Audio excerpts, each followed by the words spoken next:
Senate hearing on Duterte's admin's drug war, October 28, 2024. Labanan ng pro at anti-Duterte.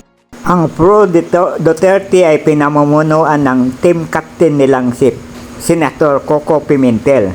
Ang point guard ay si Senator Bato. Ang shooting guard ay si Senator Jinggoy.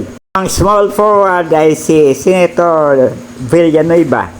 Forward si Senator Robin. Ang bangko ay si Senator Tolentino at Senator Villar.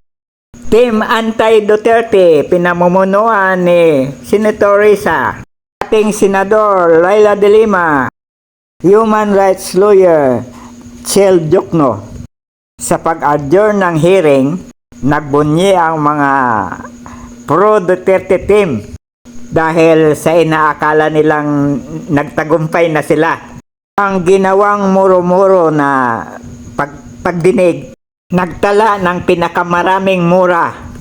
Maitala sa history ng Blue Ribbon na ang pinakatanga o duwag na chairperson na si Senator Coco Pimentel ay walang magawa kay Digong na binabastos ng institusyon ng Senado ay tuwang-tuwa pa.